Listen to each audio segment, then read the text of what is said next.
ಇವತ್ತಿನ ಕ್ಲಾಸಲ್ಲಿ ಸಿಲ್ಲಿಸಿ ಅಂದರೆ ಏನು ಅಂತ ತಿಳ್ಕೊಳ್ಳೋಣ. ಸಿನ ನಾವು ಯಾವ ಥರ ಯೂಸ್ ಮಾಡ್ತೀವಿ ಅಂದರೆ ಪ್ರೊನೌನ್ಸಿಯೇಷನ್ ಯಾವ ಥರ ಮಾಡ್ತೀವಿ ಅಂತ. ಸಿಯಲ್ಲಿ ಎರಡು ಪ್ರೊನೌನ್ಸಿಯೇಷನ್ ಬರುತ್ತೆ, ಒಂದು ಕ ಇನ್ನೊಂದು ಸ. C can have two sounds. Read this words aloud. When you have C before A O or U it says the sound of ಕ. When you have C before I or E, it will sound like the way we says it is in A, B, C. ಗೊತ್ತಾಯ್ತಲ್ಲ? C, A, O, U ಇದರ before ಬಂದರೆ ಅದನ್ನು ನಾವು pronunciation ಮಾಡಬೇಕಾದ್ರೆ ಖ ಅಂತ pronunciation ಮಾಡ್ತೀವಿ.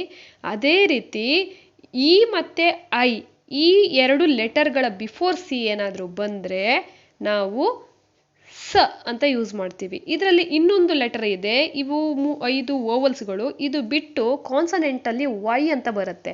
ವೈ ಇದೆಯಲ್ಲ, ಅದ್ರ ಬಿಫೋರ್ ಸಿ ಬಂದರೂ ಕೂಡ ನಮಗೆ ಸ ಅಂತ ಪ್ರೊನೌನ್ಸ್ ಆಗುತ್ತೆ.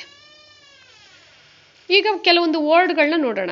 ಇಲ್ಲಿ ಕ್ಯಾಪ್ ಇದೆ, CAP ಕ್ಯಾಪ್ ಅಂದರೆ ಇಲ್ಲಿ ಸಿ ಬಂದು ಎ ಬಿಫೋರ್ ಬಂದಿದೆ, ಸೊ ಕ ಅಂತ ನಾವು ಪ್ರೊನೌನ್ಸ್ ಮಾಡ್ತೀವಿ, ಕ್ಯಾಪ್ ಅಂತ ಹೇಳ್ತೀವಿ. So circle, CIRLE circle, I before C ಬಂದಿರೋದ್ರಿಂದ ನಾವು ಸ ಅಂತ ಯೂಸ್ ಮಾಡ್ತೀವಿ. ನೆಕ್ಸ್ಟ್ ಕೋಟ್, COAT ಕೋಟ್, ಓನ ಬಿಫೋರ್ ಸಿ ಬಂದಿರೋದ್ರಿಂದ ನಾವು ಕ ಅಂತ ಅದನ್ನು ಪ್ರೊನೌನ್ಸಿಯೇಷನ್ ಮಾಡ್ತೀವಿ, coat.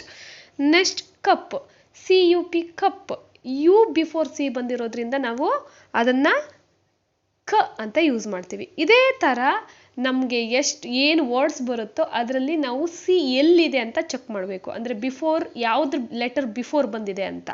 So A O you ಈ 3 ಲೆಟರ್ ಬಿಫೋರ್ ಏನಾರ ಬಂತು ಅಂತ ಹೇಳಿದ್ರೆ ಕ ಅಂತ ಪ್ರೊನೌನ್ಸಿಯೇಷನ್ ಮಾಡ್ತೀವಿ. ಹಾಗೆ ಇ ಮತ್ತು ಐ ಲೆಟರ್ ಬಿಫೋರ್ ಏನಾರ ಬಂತು ಅಂದರೆ ನಾವು ಸ ಅಂತ ಪ್ರೊನೌನ್ಸಿಯೇಷನ್ ಮಾಡ್ತೀವಿ. ಗೊತ್ತಾಯ್ತಲ್ಲ? Thank you.